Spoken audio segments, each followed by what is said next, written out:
Então, pessoal, vamos começar já aqui com uma notícia boa. Vamos começar o programa com notícia boa hoje. Vamos aqui. Vocês estão vendo aí na tela? Deixa eu ver se já abriu aqui. Olha só, pessoal. A aprovação de Trump cai para 35% com o enfraquecimento do apoio republicano, revela pesquisas Reuters Ipsos. Pessoal, o Donald Trump está aí, mauzão na fita com a população americana, atingindo mínimas históricas de popularidade, tá certo? Então é o que essa reportagem aqui da Reuters está trazendo para a gente. A coisa não tá fácil para o Donald Trump. Pessoal, é só importante, antes da gente adentrar aqui na matéria, lembrar o seguinte: os Estados Unidos é um país que basicamente ele é bipartidário. Existem outros partidos, mas eles não têm relevância. Os que têm de fato relevância é o Partido Democrata e o Partido Republicano. O país, de uma forma geral, está bem dividido, e o número de eleitores independentes, o percentual, a fatia da sociedade, que não é nem republicano nem democrata, é pequena essa fatia. Dentro dos republicanos, o apoio ao Donald Trump ainda é muito largo. Então, isso é importante vocês terem noção. Tem uma grande fração da sociedade americana, que são os eleitores do Partido Republicano, que ainda apoiam muito Donald Trump. Em especial, aqueles mais velhos, tá? A juventude tem entendido, como vocês... Quem acompanha aqui o Giro sabe, que a juventude tem se descolado do Trump, porque entende que ele falhou com as suas promessas, tá bom? Diz que não ia fazer guerra, fez, diz que ia melhorar custo de vida, não melhorou. Então, entre a juventude, essa aprovação anda mal. Mas entre os republicanos, pessoal, a aprovação ainda é muito alta. Vejam só aqui na matéria da Reuters, apontando que ele caiu um pouquinho a aprovação para 79%, ou seja, caiu, mas ainda é muito grande, tá? Só que o que importa na pesquisa não é exatamente se tá grande, se tá alto, assim, é a gente olhar a tendência, e a tendência está dizendo que ele está em queda, que o governo dele não está sendo bem avaliado. Então, vejam só, por exemplo, em relação ao custo de vida, 47% aprova, 46% desaprovam. Então, vejo que entre o grupo dos republicanos, metade praticamente não está satisfeita com a política dele em relação ao custo de vida. O custo de vida continua muito alto nos Estados Unidos, tá? E 62% dos republicanos aprovam a forma como ele lidou com o conflito no Irã. Você pensa assim, nossa, Suzana, é muito 62, mas, pessoal, isso é só dentro dos republicanos. Quando a gente vai aqui para o final da matéria, e aí eles vão trazer os números gerais, vejam só. Aqui ele diz que 62% dos republicanos aprovam, 28% desaprovam, tá bom? Mas entre os democratas, tá? Entre os eleitores do Partido Democrata, a grande maioria desaprova, assim como 2/3 dos independentes. Então, essa aprovação alta da guerra, ela é só dentro da fração que vota no Partido Republicano. Entendeu? É como se fosse assim, o pessoal que vota no Bolsonaro. Só ele. Mas mesmo dentro desse grupo, já tem uma rejeição alta. Vejo que é quase 30% dos eleitores republicanos reprovam a guerra no Irã. E isso diz principalmente entre os mais jovens, tá bom? Aí o que eu queria trazer aqui para vocês olha o seguinte. O que importa que eu queria trazer aqui é a gente ver que está aumentando o descontentamento. Então, como eu disse, é a tendência que a gente tem que olhar, tá bom? Por exemplo, aqui diz que 21% dos republicanos agora desaprovam o desempenho do presidente, em comparação com 5% logo após a sua posse em janeiro de 2025. Pessoal, ele saiu de uma desaprovação de 5% no início do governo e agora ele está com uma desaprovação de 21%. Vocês entendem o tanto que cresceu? Então, de fato, ele não anda muito bem por aí, tá certo? Vejam só, cerca de 79% dos republicanos disseram que Trump estava fazendo um bom trabalho, uma queda em relação aos 82% no início do mês, então veja que ele já caiu em relação ao início do mês, e em relação ao início do mandato era 91%, tá bom?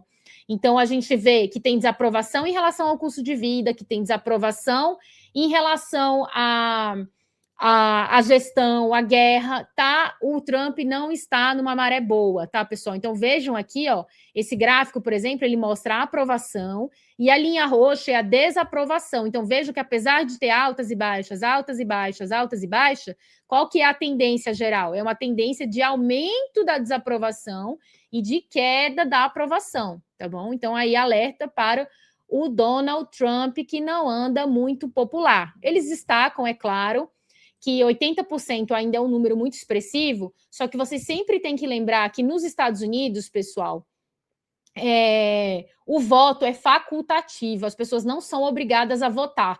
E isso que é muitas vezes determinante nas eleições, porque às vezes eu respondo a pesquisa, ok, aprovo o governo, tá legal, mas eu não tenho ânimo para sair de casa no dia das eleições e votar. Até porque na belíssima democracia dos Estados Unidos não é nem feriado no dia das eleições. Então o cara tem que sair do trabalho, correr, fazer um corre para ir votar. Vejam só o cerceamento ao direito do voto, tá? Mas chamam isso de democracia. Você não tem liberação do trabalho para ir votar, mas chamam isso de democracia. Ou seja, é para a classe trabalhadora não ir votar, né?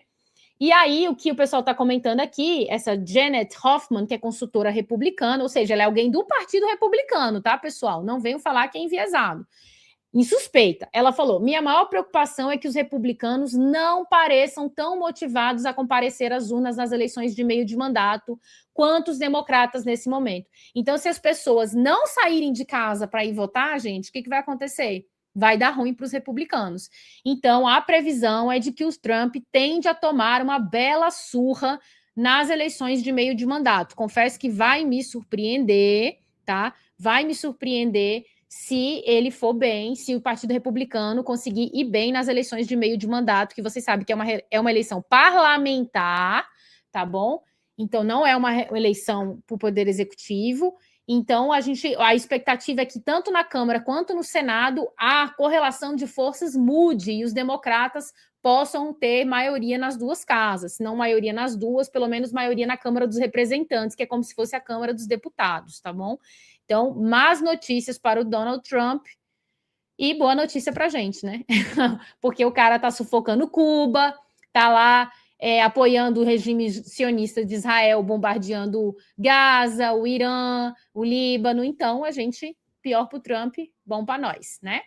Então, vamos agora à próxima notícia do dia. Já que a gente está falando de Trump, já que a gente está falando de guerra, vamos falar sobre a continuidade da guerra no Líbano e na faixa de Gaza. Quem acompanha aqui o Giro sabe que a gente sempre mostra aqui que nunca teve cessar-fogo no Líbano nem na faixa de Gaza. Israel não respeita cessar-fogo e continua bombardeando crianças, mulheres, áreas civis e tudo mais. E essa é a notícia que a gente trouxe aqui do Líbano, que mesmo após, vocês sabem, Israel estava desrespeitando o cessar-fogo. O Irã foi lá e disse chega e atacou Israel. Trump ligou para os dois e falou: parem com isso agora, pelo amor de Deus. Aí os dois lados tinham falado: ok, vamos parar. A gente viu isso no programa de ontem. Mas o Irã falou: se continuar com essa palhaçada, se continuar atacando e massacrando a população libanesa, a gente vai voltar a atacar. E dentro de Israel está a maior crise, pessoal. A gente vai ver uma notícia daqui a pouco sobre isso, porque os israelenses, vocês sabem qual que é o projeto da galera, né? É expandir território, roubar a terra dos libaneses, dos palestinos, dos sírios. Então, para eles, essa política de contenção, do tipo, ai, parem de atacar, não cola. Em Israel, político que não mostra força militar, bélica para destruir os países vizinhos, não tem chance, entendeu? Então, tá a maior crise lá. Eu vou mostrar para vocês, mas antes vamos ver a notícia do Líbano. Quero só agradecer ao Fernandes aqui, que está sempre na área e mandou um pingo de R$5. Valeu demais, Fernandes. Façam como ele e contribuam.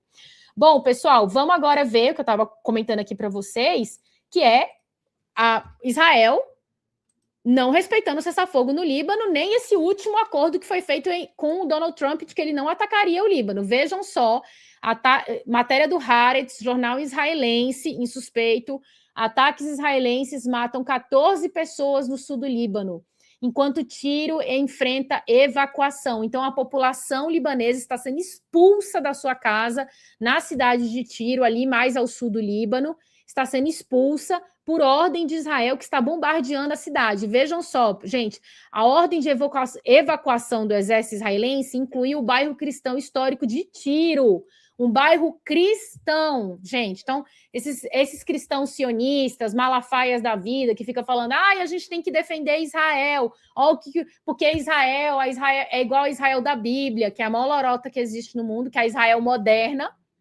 criada na década de 40 do século XX, tem a ver com a Israel bíblica de 2000 anos atrás. Assim, tem que ser muito delirante para acreditar nessa palhaçada. Mas se você acredita nisso, vejam só se de fato os cristãos devem apoiar o Estado de Israel. O exército israelense mandou os cristãos darem um fora do seu bairro lá no centro, na cidade de Tiro, que é uma cidade, pessoal, com um patrimônio cultural assim valiosíssimo, uma cidade antiquíssima, tá? Bonita, que assim um patrimônio da humanidade. E Israel mandou o pessoal, inclusive o bairro cristão, ser evacuado, tá bom? Que estava sendo poupado até então. Até os cristãos agora dançaram. Vocês sabem que Israel não respeita cristão coisa nenhuma, mata padre, os soldados israelenses destroem e vandalizam, né? Estátuas, imagens cristãs. Então, o pessoal não tem respeito por nada.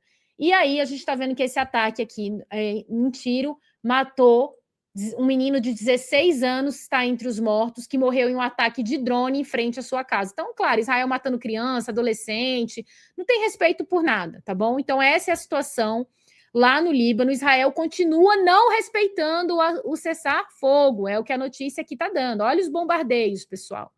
Olhem os bombardeios tenebrosos em áreas civis da cidade de Tiro, tá? Então, Israel não está respeitando o cessar-fogo. Qual que foi a resposta? Qual que foi a resposta do Irã, gente? Porque o Irã falou, não haverá paz se não houver paz regional. A gente só aceita o fim da guerra se Israel parar de atacar o povo libanês. E Israel não está fazendo isso. Então, pessoal, o que aconteceu diante disso?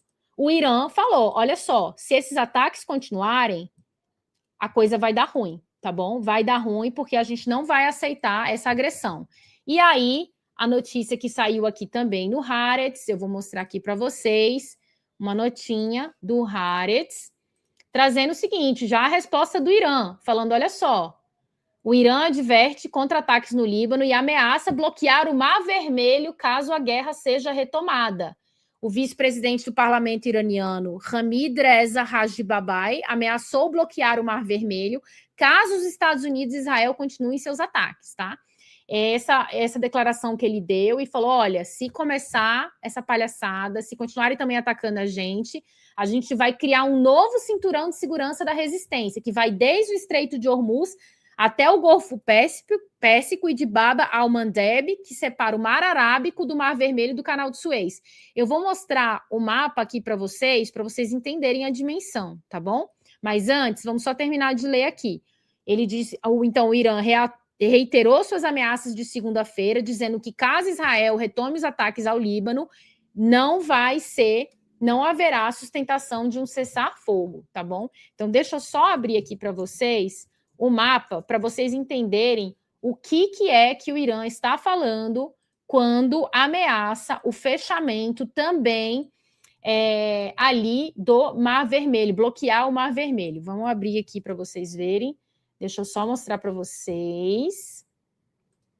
Aqui, peraí, deixa eu abrir. E aí vocês conseguem ver. Deixa eu compartilhar essa... Opa, escapuliu. Vamos compartilhar de novo, Suzana. Pronto, agora vai. Paciência. Um pouquinho de paciência. Aqui, ó, pessoal, vocês estão vendo? Olha só. Aqui é o Iêmen, tá? Vocês estão vendo aqui, né? Em cima é o Iêmen, tá bom? E olha só, aqui é onde ficam os famosos Houthis, né? Os Ansarallah, na verdade, que é um grupo que faz parte do eixo da resistência também. E eles, pessoal, têm a capacidade de fechar esse estreitinho aqui, tá? Esse é o estreito que... deixa eu falar o nome aqui. Bab al-Mandeb, tá bom? Então, eles têm a capacidade de fechar esse estreito aqui, tá bom? E aí, pessoal, é por isso que eles estão muito assustados que tem essa capacidade de fazer isso. Aqui é o Mar Vermelho, vocês estão vendo? Ó, o Egito aqui, a Arábia Saudita aqui no canto direito, e temos o Iêmen aqui, e esse é um outro estreito. Pessoal, o Irã está fechando aqui, ó. Vocês sabem que aqui, ó, o Golfo Pérsico, tá? Aqui é o Estreito de Hormuz, tá? Aqui é o Estreito de Hormuz, vocês sabem, ó. Aqui, ó. Esse pedacinho aqui. Vocês já estão cansados de saber disso, certo? Imaginem agora se a Arábia Saudita, os outros países não conseguirem passar os naviozinhos por aqui, ó, nesse estreito.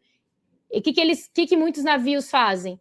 A Arábia Saudita pega, tem gasodutos, tem oleodutos, joga para o lado de cá e aí passa por aqui, ó. Tá vendo? Passa por esse outro estreito. Agora imagina se fechar esses dois aqui. Terror e pânico, né? Então, essa é a ameaça que o Irã está fazendo, tá bom? Então, a coisa, quando você acha que não pode piorar, pode sim, tá bom? A situação pode piorar sim. Já tem o Estreito de Hormuz bloqueado, pode bloquear aqui também o Estreito de Bab al-Mandeb, eu não sei falar, tá, pessoal? Mas vocês entenderam, né? O estreito aqui no Mar Vermelho, controlado, que o grupo dos ensaralados Houthis podem bloquear. Então, a situação é essa, gente. O Irã está falando, olha, se começar com essa palhaçada, se vocês não segurarem Israel, se os Estados Unidos não conseguir segurar a coleira do seu cachorro Israel, a coisa vai complicar. E aí, pessoal,